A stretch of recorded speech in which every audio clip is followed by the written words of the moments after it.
Are y'all ready to head off the trails? I'm the Cryptid Huntress, Jessica Jones, and I'm ready to take you on a mysterious journey right now. We welcome you to Off the Trails right here on the Spaced Out Radio's YouTube channel. If you guys haven't hit subscribe yet, please do. We would love to have you guys. And shout out to Bubblefoot for that awesome intro music. We appreciate you very much. You guys, please follow us on Twitter at Spaced Out Radio, on Instagram at Spaced Out Radio Show, and on TikTok at Spaced Out Radio. You guys can find me at thecryptidhuntress.com. That's where all my shows are. I have some pretty kick-ass shows all throughout the week. Wednesdays at 1 p.m. Eastern and Thursdays at 8 p.m. Eastern. I have live shows over there, so you guys come hang out with me there. Also, if you'd like to support what I'm doing, I have a fantastic Patreon. Shout out to all my Patreon members. That's the Cryptid Huntress over on Patreon. And also I have a shop that's called War Woman Goods. Y'all do your Christmas shopping. Oh, by the way, I put some merch up on my website. That's at thecryptidhuntress.com. I have some koozies, y'all. Okay, y'all know I love koozies. I'm like the koozie queen. You can get your Cryptid Huntress koozies over on my website. Y'all just go to thecryptidhuntress.com. Also have trucker hats, long sleeve tees, and I forgot what else I put on there, but it's going to be really fun. You guys get some really cool merch over there, and I'm going to be putting some keychains up on there too. So yeah, y'all go do that. I would love for you guys to go sport some Cryptid Huntress merch. Also, we do have the Space Travelers Club here at Spaced Out Radio. That's our Patreon. You guys go become a member of our Space Travelers Club over on Patreon, and we would appreciate your support so much. Thank you guys. Shout out to everybody who's a member already. Okay. We have a fantastic guest here tonight. I have Ronald Murphy here in the studio tonight, the crypto guru. And we've got a lot to talk about. And don't forget that right after this show, After Hours has a fantastic program set up for us tonight. So you guys go over there after our show ends. And if you can't tell, I do have a little bug tonight. And I have a raspy, if my voice wasn't already raspy enough, y'all. I'm super raspy tonight, and so bear with me on this, okay? All right, let's introduce our guest. Ron Murphy has been investigating the stuff of nightmares for over 30 years. He's investigated the things that go bump in the night and meticulously researched the historical and psychological context of myths and legends from around the world. Mr. Murphy seeks to uncover, excuse me, the archetypal precedent for monsters that haunt our collective thoughts. All right. Please help me welcome to the show, Ron Murphy. I so badly want to make you a cup of tea right now, Jessica. Oh, thank you. Ron, welcome. I'm so happy to be here. I've been a fan of yours since you first, made these networks your own. So I'm flattered to be here. You called me up and I said, time and place, baby, time and place. Absolutely. And I appreciate your enthusiasm. Yes, I'm excited. I'm more excited to talk with you than I've been excited about a lot of things in a while. Oh my gosh. Yeah. Well, you and I have a lot in common because we are both into cryptids. We are. And paranormal. I love koozies. I never use a koozie, but I collect them because I don't drink or anything, and I don't need a koozie for any reason in my life. But because you're selling them, I'm going to find a reason. Oh, thank you. Well, you know what? I drink sparkling water all day. Right. And sparkling water, yeah. And so I love a koozie on my sparkling water. Excuse me. I could use it for Pepsi, couldn't I? Yeah. Absolutely. I will get one. I'll drink my beverage whenever I'm on with you out of it. Actually, every show that I go on, I'll use your koozie. And then, there we go. Oh my gosh, I would love that. That would make my day every day. Anytime I saw you. Yeah. Absolutely. Okay, well, we're not here to talk about koozies tonight. I thought that was the subject. No. We're here to talk about legends of vampires and werewolves, local legends from all over the country. All over the country. Particularly vampires. That's and I right. think you might have a vampire story that I really want to hear about. But first, okay, I want to hear about your spooky season, you just came off of a whole entire month of giving ghost tours I up did. where you live. Tell me a little bit about that. So I live in Western Pennsylvania. We're about 35 miles outside of Pittsburgh. But where I grew up in a town that I spent a lot of time in, they really become one of these towns where they become bedroom communities, right? There's really nothing Okay. anymore. But they have such a long history that so many people have forgotten about. So my hometown was Blairsville, and it was built originally on the canal system back in the 1820s. But it really had its kind of high mark in the railroad system, right? Yeah.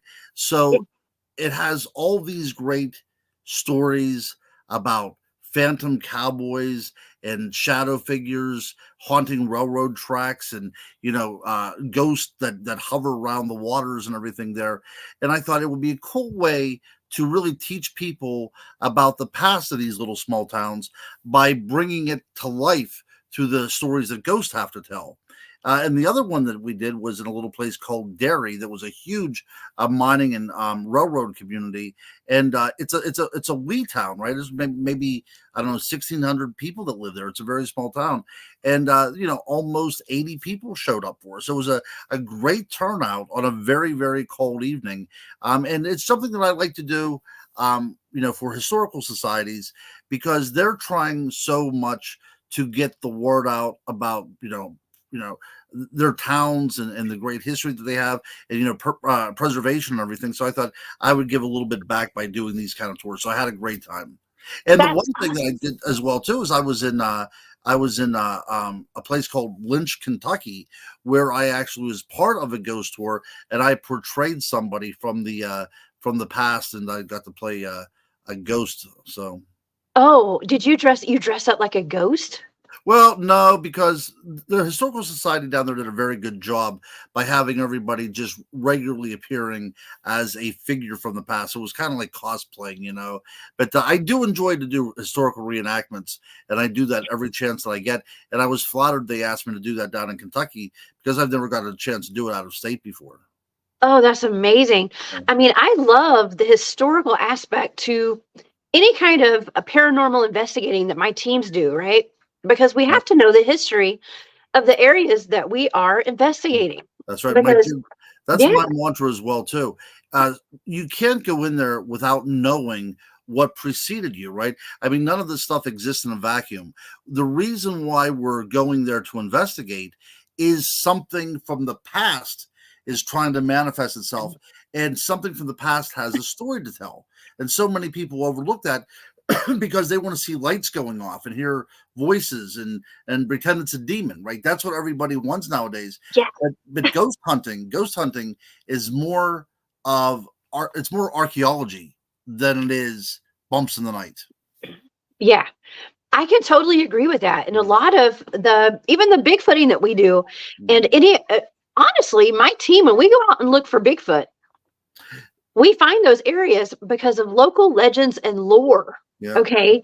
And that's what we're talking about tonight, are local legends and lore, because wherever there's a ghost road, wherever there is any tale that goes way back in time for generations, there's usually a lot of high strangeness in those areas. Absolutely. Am I right? Yeah, you absolutely. And the more that you know about those areas through the folklore and such, that's how you come to a conclusion about what might be going on, or at least some sort of theory that what might be going on.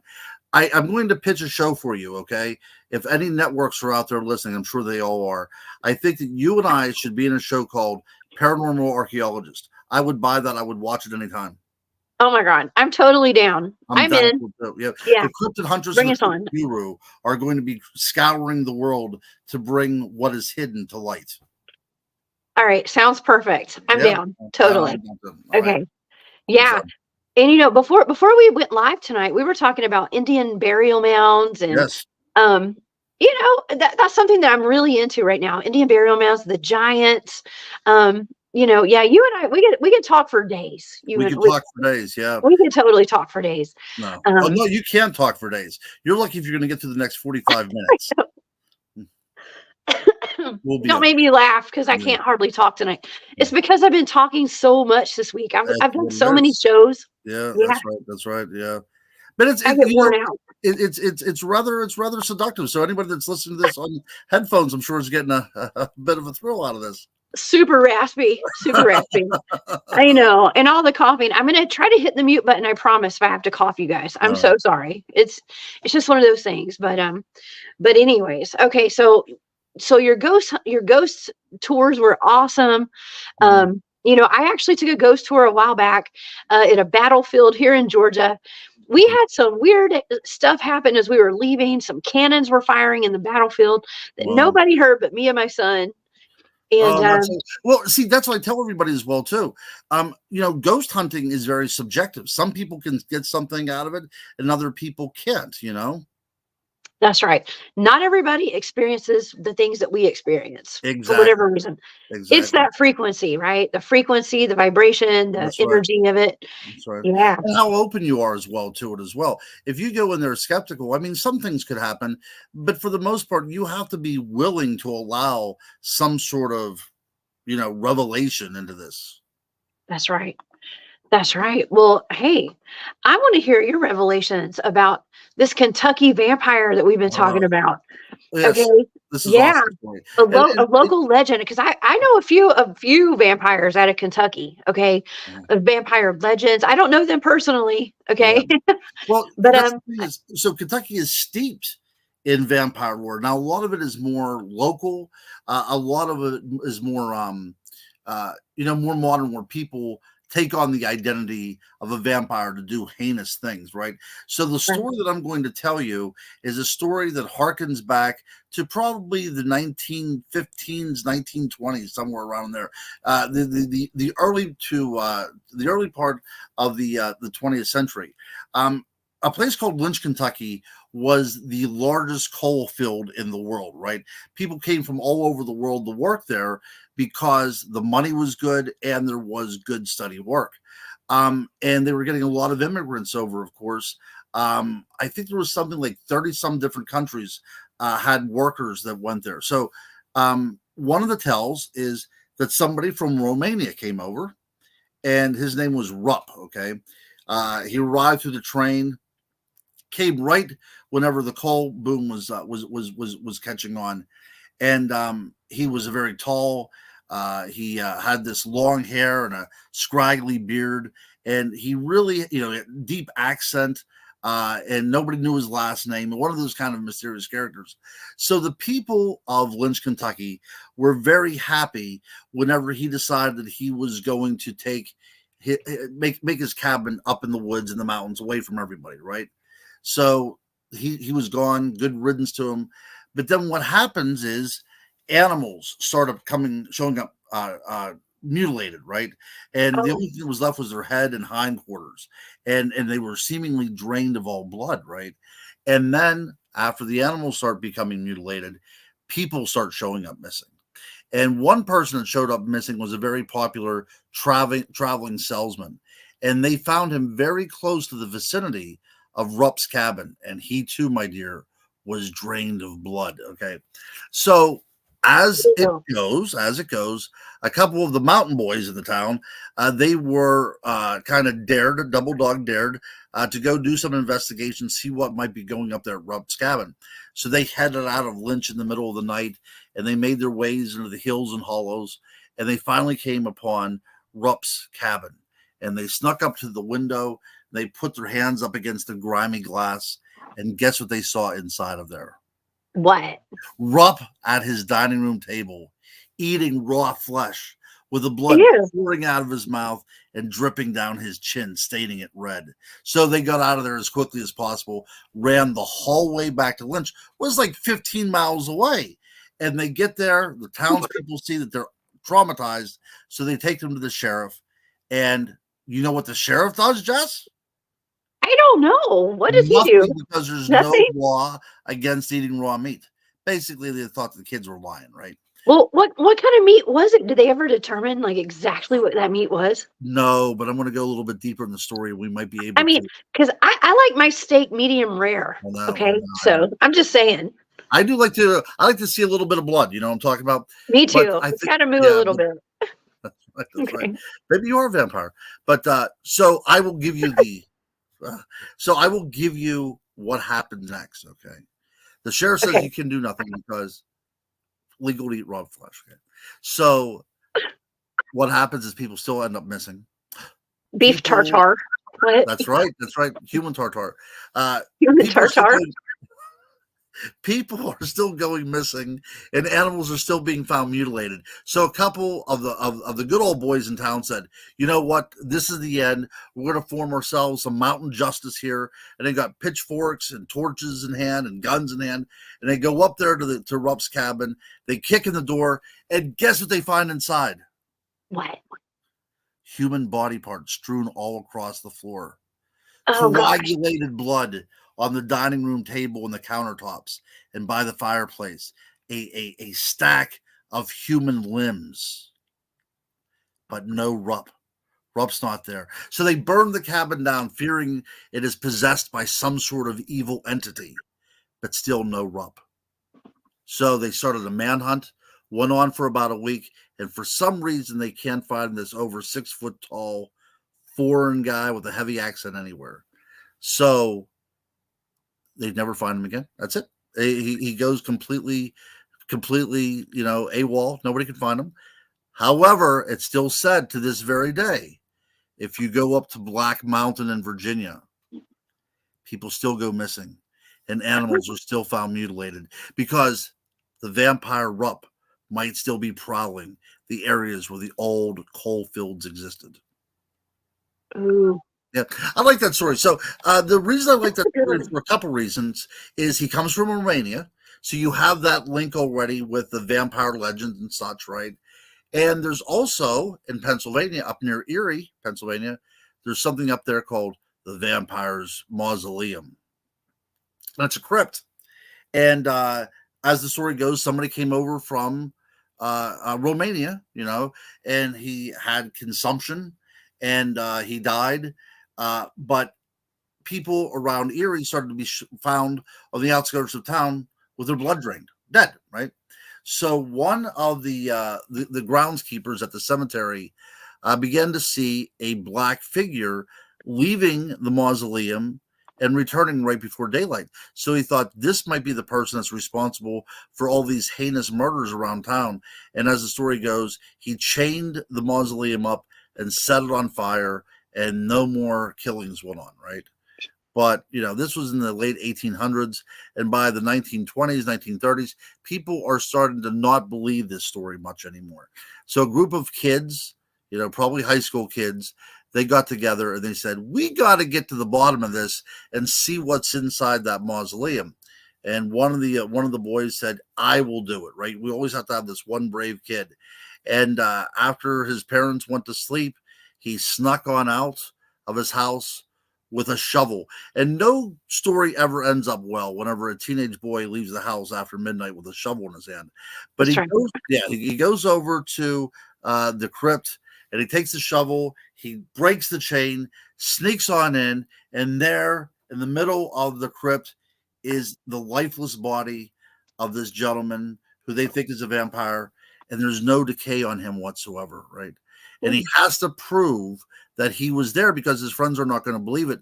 So on the body is a ring. And the boy steps down and grabs the ring and slips it off his finger.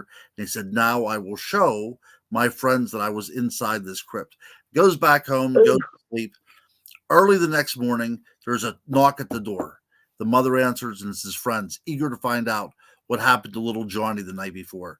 And they say, is little Johnny up? And the mother says, I don't know yet.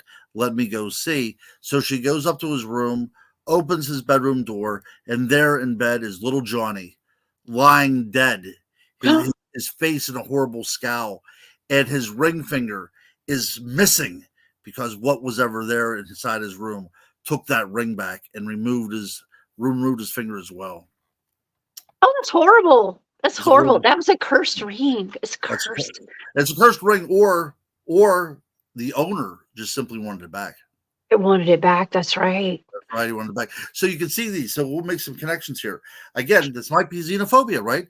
Because the fear of the other is part of all these vampire stories, right? They come from some place where normal people don't go to, right? Although Romania is becoming a bit of a tourist spot right now, but they go someplace where people don't normally go. They speak a language that is not one of these common languages. It's not like Polish, or it's not like, German or anything like that. The Romanian language is actually based upon Latin. So it's a strange language. Strange people with strange customs. So there might be some of that going on. But I like the way that you can go to these places and hear about how other countries' mythologies passed over to ours. It's great to see this myth making in our country. Absolutely. Okay. This is so wild because as you're telling me this story, I have a story that was told to me by my new friend. Her name's Bryce from Esoteric Atlanta. I did an interview with her this week on her channel. And, I'm from Georgia. We're both Georgia girls. So we like a really good Georgia story, right? Yeah. Something paranormal. We love the history, both of us. We really hit it off. I think that's partly why my voice is gone, because we talk so much. Okay. But she was telling me about the Georgia werewolf. Okay, we actually have a Georgia werewolf it was from the 1800s, and it was not a man; it was a woman. Wow, a female werewolf. Yeah, but I'm listening to your story, Ron, and it's almost the exact same story of this woman werewolf. We need to hear the story. Oh my gosh. Okay, well, I actually have some pictures to pull up tonight. If you want to see. No way. I don't have any pictures at all.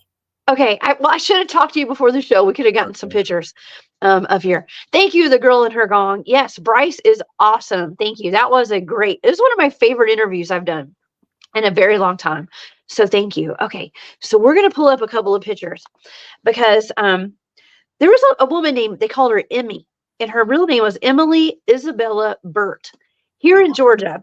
And what makes this so near and dear to my heart is that she was from the area where I just was Bigfooting last weekend. I spent the weekend out in the Troop Herd Corridor here in Middle Georgia. I'm going to show you a picture of the area.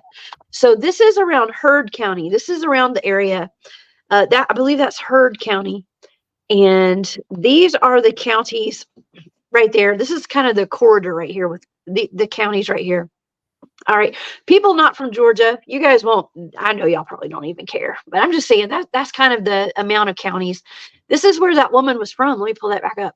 Yeah. She was from one of those counties right there near Meriwether. Herd County. Oh, it looked like one of the counties though that was over on the left-hand side. Is that right? Yeah. Herd is on the far left. That's right. And Herd and Troop. Gotcha. The state beside that, is that Tennessee? It's Alabama. It's right in Alabama. Yeah. Wow. Let me go back. Let's see. Yeah, that's Georgia. Alabama. Alabama is right here where my face is. Oh, right. Okay. I'm Alabama. You're South Carolina in the Atlantic Ocean. Wow. Yeah. I was trying to make some connection between the land between the lakes. See. Oh, that's north. Yeah, that's north. Yep. Yeah, absolutely. Okay. So let's talk about this woman. Okay. So this is, let's see. I'm going to show you a picture of her mother first. Actually, I'll show you her. This is Emily Isabella Burt. She was born around July 29th of 1842. Her dad died around the time she was 5, about to turn 6 years old, and he was only around 40. But they were a very rich family. Excuse me. They had a lot of money, and he left their family a lot of money and a lot of land. Excuse me, y'all. Hold on.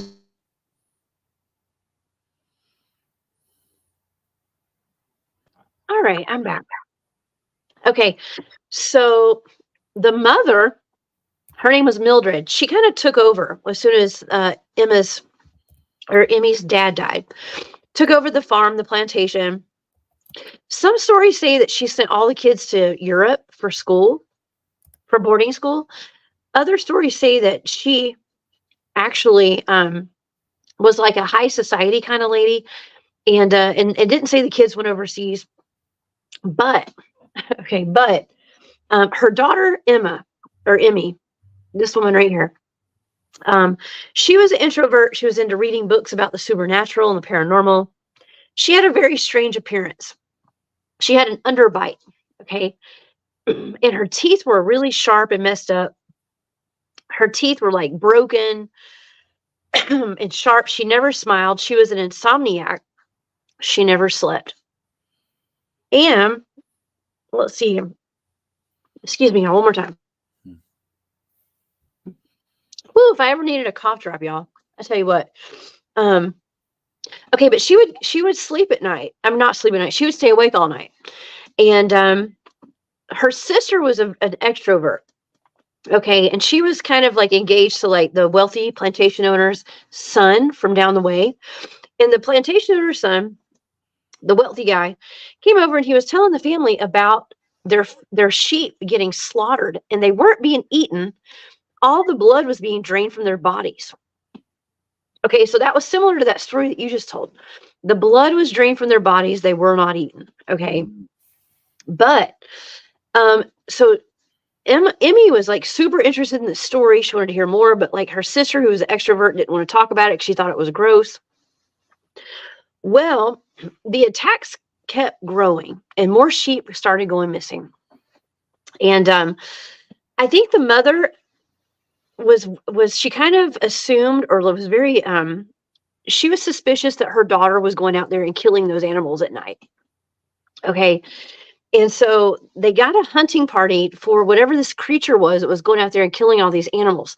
All of the livestock that was in the area was like going missing. It wasn't just going missing. It was like ending up dead and the blood was all drained. Wow. So the mother decided that she was going to be a part of these hunting parties that was going to go look for this creature because she was worried it was actually her daughter. Okay. This is real stuff, y'all. This is a Georgia historical story.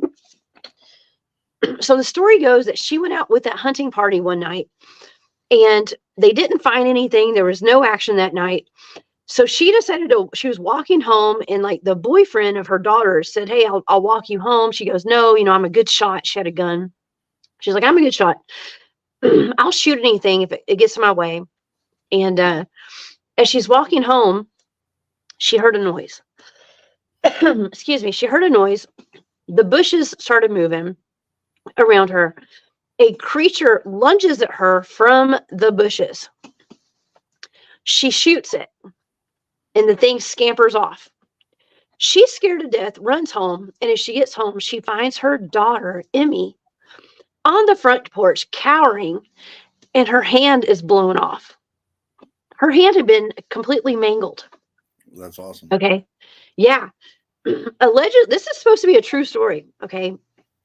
So the mother takes her to the local doctor, and she tells the doctor, she just is straight up with him.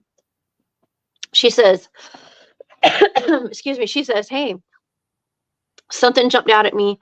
I shot it. It looked like an animal, but then I came home. My daughter's hand was blown off." And he was like, "Well, don't worry." Like, he was unusually calm. And he said, "Well, that is something that we call lycanthropy, or lycanthropy, I think is how you pronounce it." He said, "It's a mental condition. It causes a person to take on wolf-like characteristics. Don't worry. It's a mental condition." Okay. So the mother was like freaked out, right? So she sent Emmy over to Europe to go to like a mental hospital there. Mm-hmm. But she told the family and all of her friends that she was there visiting family. Okay. So, oh my gosh, my son just came here to bring me cough drops, y'all. Oh, very nice. Thank you. Thank you. That's my son. So she was there for a number of months. And then the mother got a message from the doctors there at that mental hospital.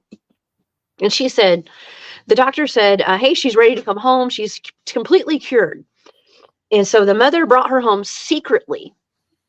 Didn't tell anybody, right?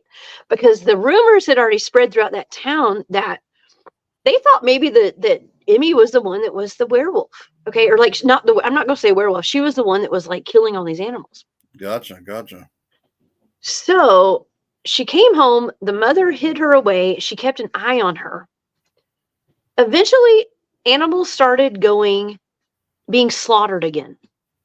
Okay. And the blood was being taken from them, and it wasn't as bad as before, but it was still happening. And then eventually it kind of died off, right? But that's the story of Emmy, the werewolf woman. Now, she did have she just had a very unusual look about her. She didn't sleep at night. Her teeth were all messed up and they were broken and like shards, like, sharp. Yeah. Was she a real werewolf? I don't think we'll ever know for positive, right? Right. But I can say she stayed home for the rest of her life. She never got married. She never had kids. She was very wealthy. She owned like 300 acres of land in one county, and she owned houses and warehouses in other counties. Wow. And she died in 1911. And she's buried in Talbot County near the troop herd corridor where we do our Bigfoot research.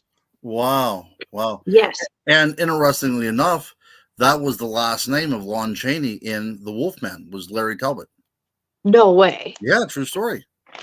Wow. I know. Now, I will tell you this. Yeah, go ahead. Yeah, go ahead and have yourself a. Thank goodness. My son right. To the rescue. One of the other reasons why, a couple reasons why I like to be on your show.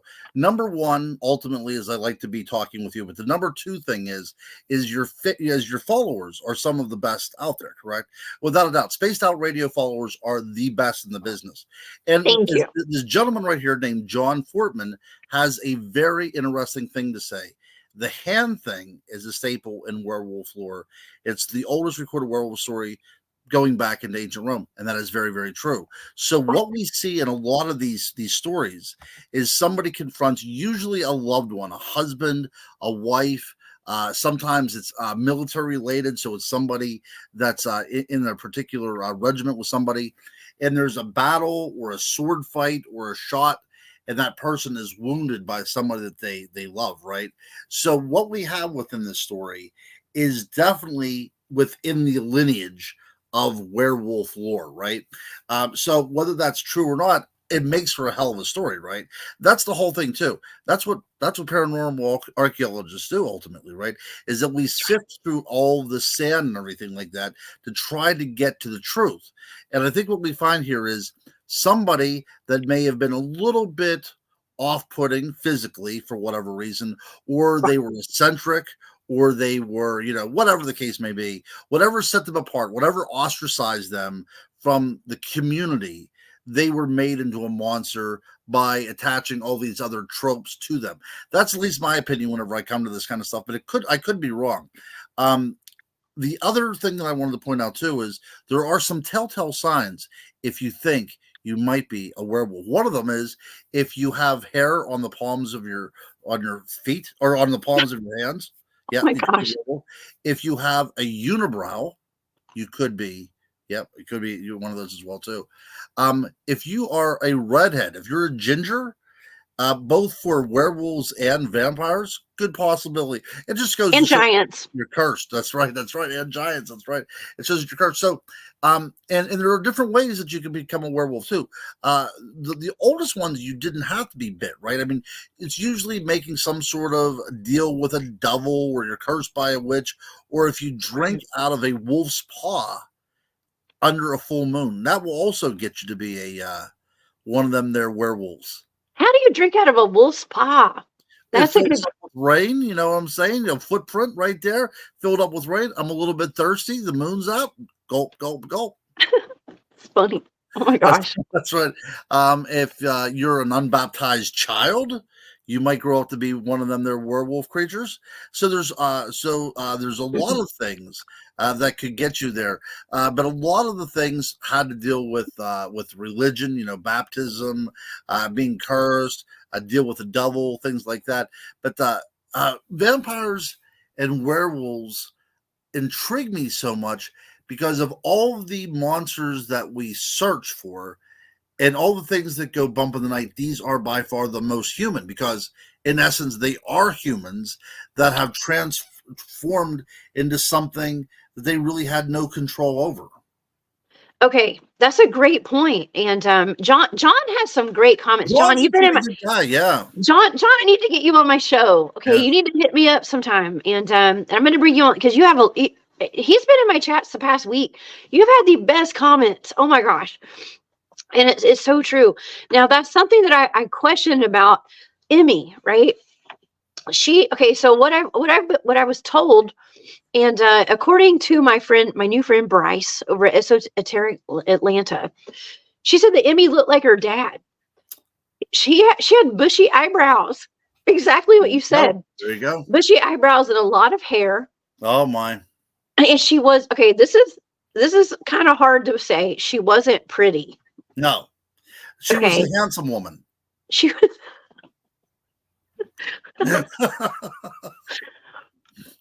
Oh man, she was yeah, something like that. She wasn't pretty, unfortunately. Hey, Jess, she was a dog. Oh, stop it! Oh my gosh, you're gonna get me in trouble. Okay, no. She was, yes. She probably howled at the moon too. I don't know. Did. That's right. There's no telling. Right. Yes, but she was probably bullied. Okay, and so that's something that's kind of a big thing right now. Some of us in this community have been getting bullied. Okay, so I know how that feels. Okay? Exactly. Yeah, but from what I understand, she went through some depression. She had been bullied. She also was an awkward person, like an awkward human. And she did things that normal women didn't really do. Like she stayed isolated and she sat in her library and read books all day. Wow. When the other girls were out there socializing, hanging out with boys. Boys can be bad though. Yes. It's a dog eat dog world out there. So I can understand what she's going through. It is, right. I can too. But it's so similar to the story that you were talking about with the vampires. Yeah. You know.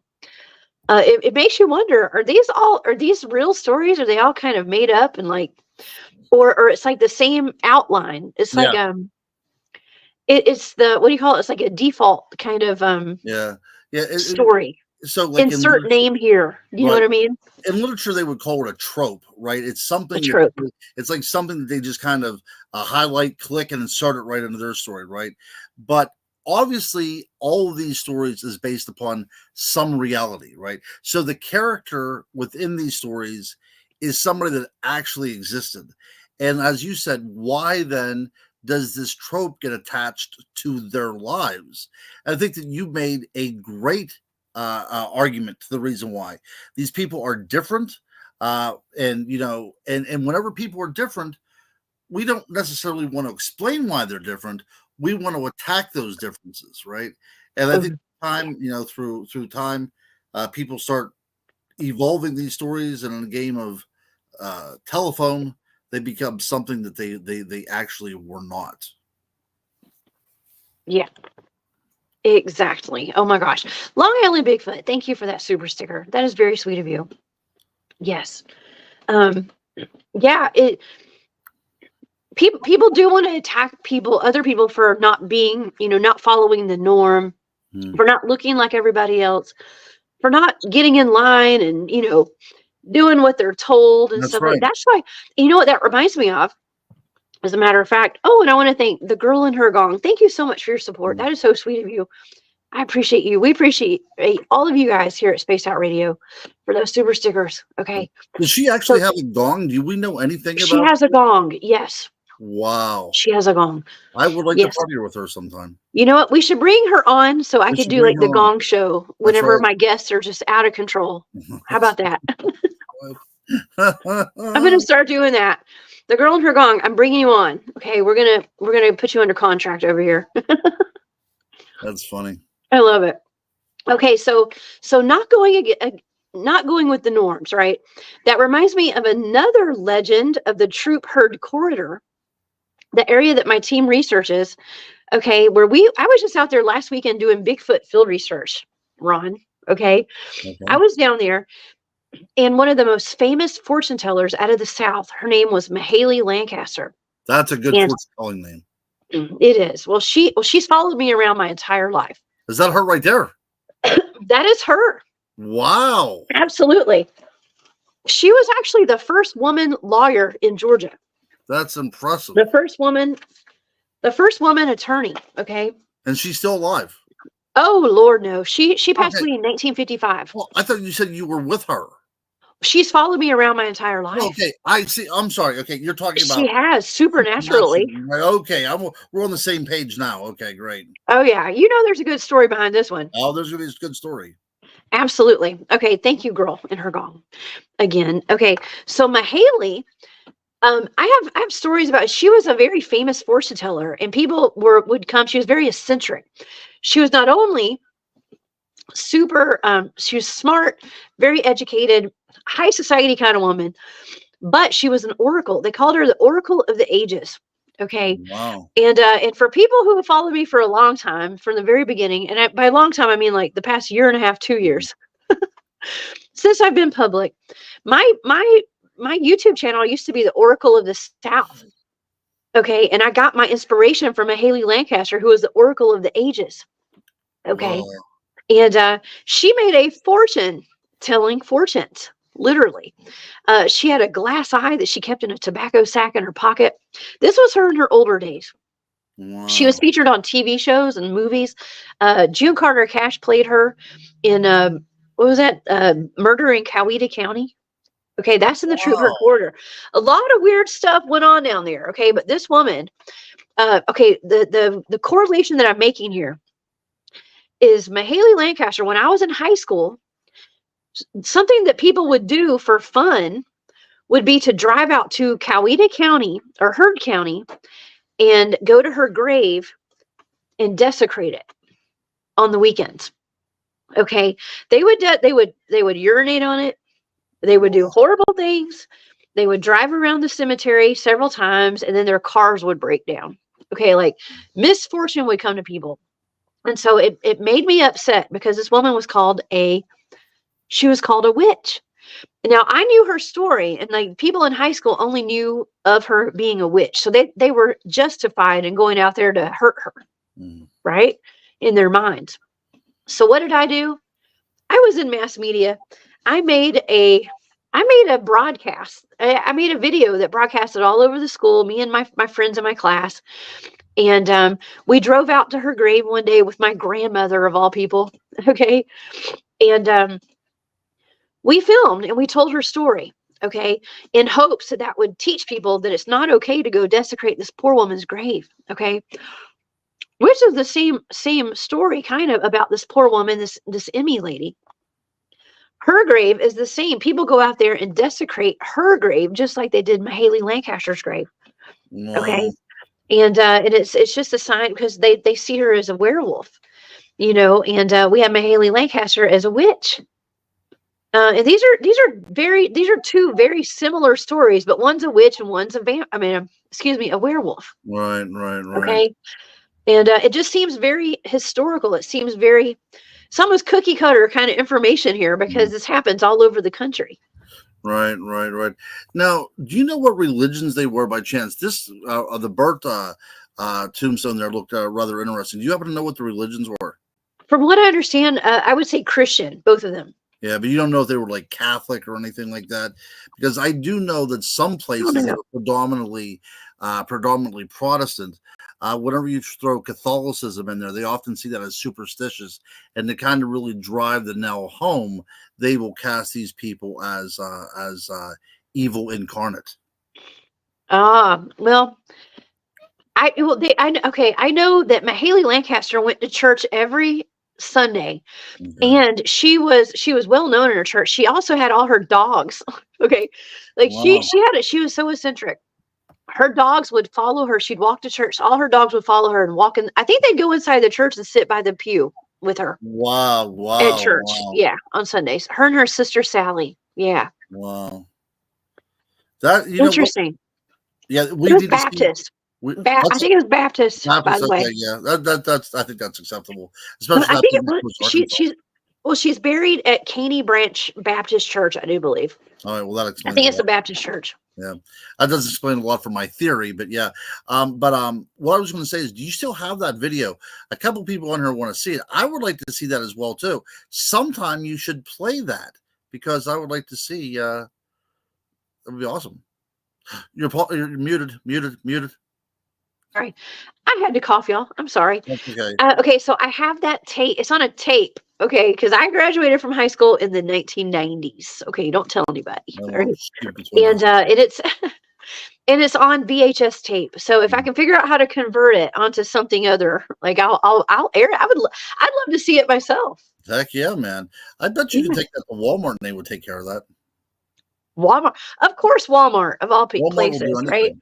Or Walgreens, Well, right? that's right. Yeah, Oh my goodness, the fun we have on this show, Jessica. we do have fun when we make like some really cool connections here. And if I had not been told the story from my friend Bryce from Esoteric Atlanta, Yeah. shout out to Bryce. That's I right. wouldn't have even known about this werewolf in Georgia. That's right. And that would be the first show that we would do in our paranormal archaeology. Whoever's listening out there in Hollywood, please make it happen. Okay, Ron. So I've been asked at least twice in the past month what I would do with a large sum of money to do a show or a documentary by some pretty good people that might could get it funded. Okay, so right. you and I need to talk. All right, I'm just saying we need to talk. Just traveling the world, hunting down mysteries. You know what I'm Man, saying? I'd take you along with me. I tell you what, you're a good guy. I appreciate that. You have a lot of knowledge. I would also make you tea on the way, and you would never have a sore throat again. You know, I've got my cough drops, thank goodness. So I'm a little better. Yeah. That's right. No. So Iron Dogger, is that what it is? I thought it was Iron Dagger. Nope, it says Dogger. Iron Dogger. Yeah. The double one down to Georgia. That's the other thing that's awesome as well too. That's because right. depending upon where you are geographically in the country, there are different tells that should be like the double one down to New York doesn't make the same kind of impact as if he goes down to Georgia, right? Or the double one down to California, you know. But so it's interesting too to look at these folk tales from geographical areas as well. Yeah, that's right. Oh my gosh, the Dogman UK man. You are hilarious. Yes, VHS Stone Age. That's right. The Stone Age of the 90s. That's right. That's absolutely. Right. Yeah, I can't convert it. Okay, well, anybody who knows how I can convert it, y'all just send me a link. Tell me where to go. That's right. But yeah, I have a lot of gems from my high school days. But anyways, yeah, I mean, we have modern day vampires too, right, Ron? We do. We do have modern day vampires. When you mentioned Kentucky vampires to me before we did the show today, I just typed into a search engine. I typed in Kentucky vampires, and the information that came up was about a vampire cult of teenagers from the 1990s. Speaking of the 1990s. That's right. That's right. Who, I guess they were unaliving people and stuff, but they were drinking each other's blood, and I mean they were a serious vampire cult. The head of it. Let's see if I have a picture here.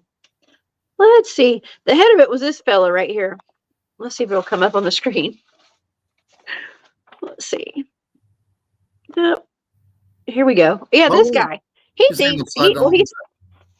that he was an immortal vampire. And let me see his name. I got it right here. Okay, let me get my facts straight. His name's Rod Farrell. And he claimed to be a 500-year-old vampire named Visago. Mm-hmm. Okay. Yeah. And he was immortal. Absolutely. So he's in prison right now, by the way. Yeah, I hope he's not immortal because he'll be in there forever then. You know, that's a long sentence. That's a long sentence. I'm just saying. That's right. So he killed some people, right?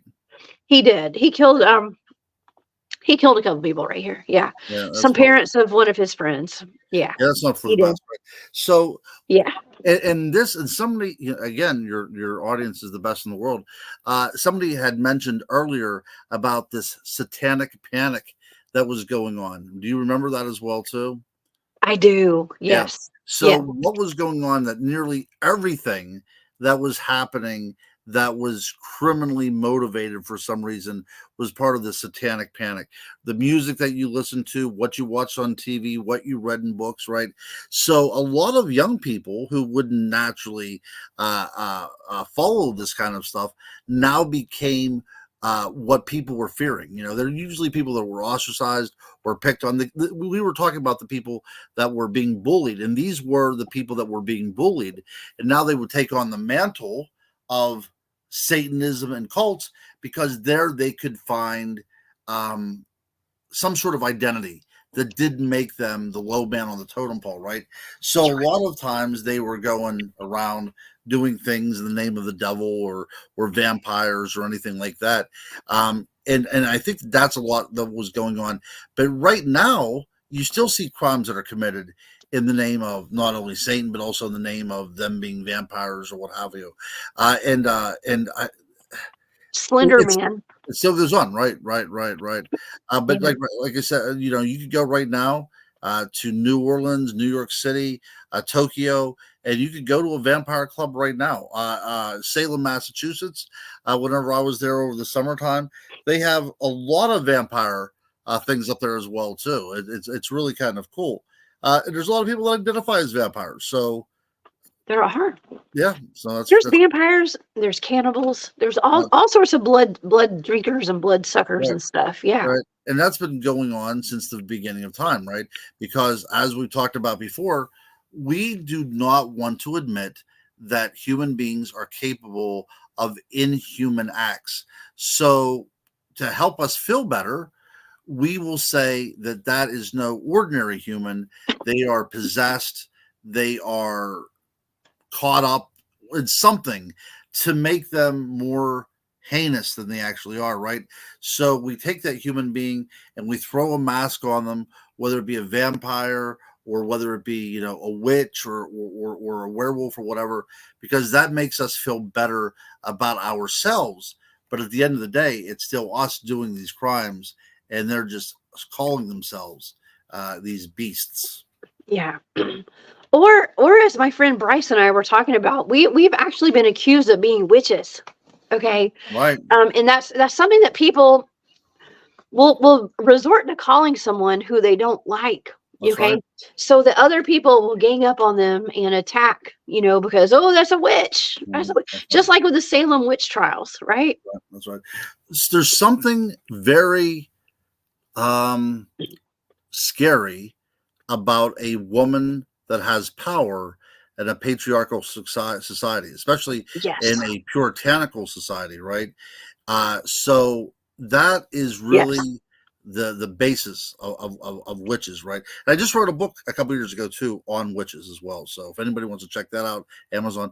It's also available at Walmart, which I find very weird as well. But okay, so getting back to the that's great. It is. That's great. Cool. I know. Awesome. Everybody shops at Walmart. Even vampires. But by the time the money comes back to me, Walmart is taking their pretty fair share of that. You understand, right?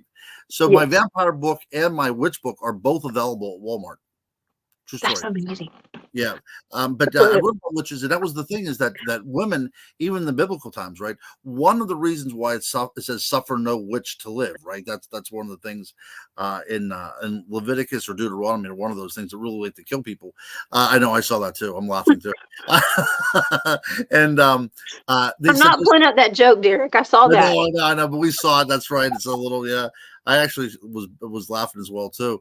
But one of the reasons why we're afraid of women is because is it possible that they could have power that men do not have? So that's one of the reasons to fear a witch. And if somebody is doing something that you don't like, it's a lot easier to eliminate them by saying they're a witch. That's right. That's right. So hey, being called a witch is a compliment at this point, honestly, because I don't care. No. I don't care. I'm not a witch. I mean, to some people, I probably am a witch because I do utilize my psychic abilities. But little does everyone else know, we all have psychic abilities. Okay, so if that labels me a witch, then so be it. That's Sorry. That's right. I don't see anything wrong with the idea of witchcraft in and of itself. Witches in and of themselves. Witchcraft is a little bit, because that usually involves some sort of interaction with the devil. But being a witch and being just in essence that you are a follower of the natural way, I don't see anything intrinsically wrong with that. Yeah, exactly. Live and let live, y'all. As long as nobody's hurting anybody, right? Pretty much that way, yeah. Unless somebody turns me into a frog or something like that, I'm pretty cool with whatever you do. Oh my gosh. Yeah. Man, I've kissed a lot of frogs in my lifetime. I don't know. I'm just saying. Yes, I know.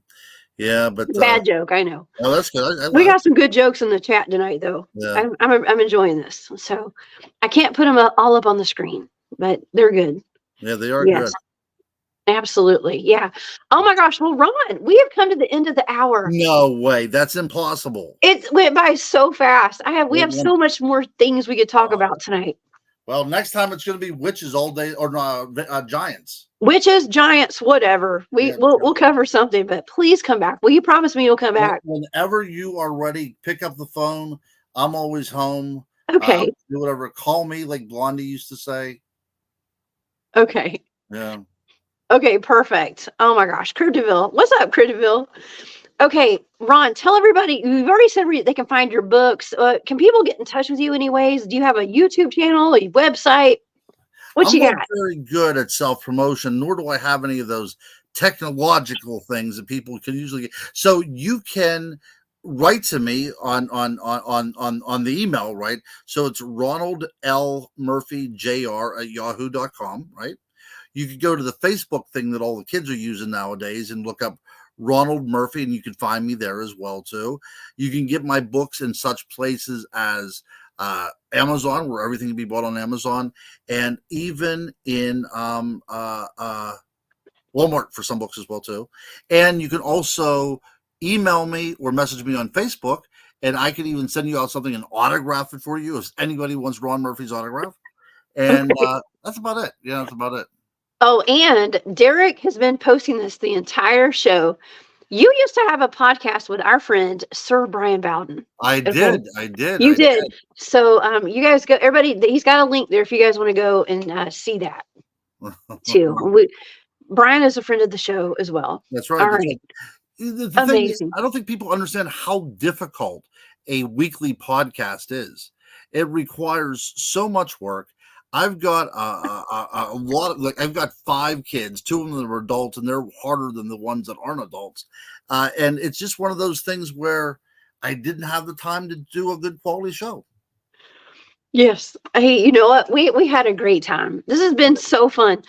I love doing shows with you, Ron. And yeah, and I can't wait for you to come back. Okay. I am looking forward to it, guys. I'm looking forward to talking to these amazing people over here on the right-hand side of the comment section as well, too. They'll be back. They'll be back too. We'll all be here together. They're a fun bunch. Yeah. I want to hear some gong next time too. Yes, we'll see if we can contract the girl and her gong next time. Sounds good. Yes, just don't get gonged. Okay. My dear, I hope you get feeling better. Thank you. I will. Thank you so much. All right, we'll see you next time. Have a great week. All right, see you, Ron. Okay, bye. All right, y'all. That has been a lot of fun. Thank y'all so much for being here tonight. Listen, we're going to have a really great show tomorrow night. I am working on getting us a fantastic guest for tomorrow. It might be someone with the cameraman crew. Okay. Some Bigfooters out of Ohio. Okay. But we'll see. We're going to be posting that in the morning. But I will see you guys back here tomorrow night. Thank y'all so much for the super chats and for all the fun we've had, all the jokes. You guys are the best. Okay. Please go to After Hours and go hang out with Rob G and Coley after this show. And I will see you guys tomorrow night. I'm going to go drink some hot tea, eat some more cough drops, and get some rest. You guys have a great night. Bye, y'all.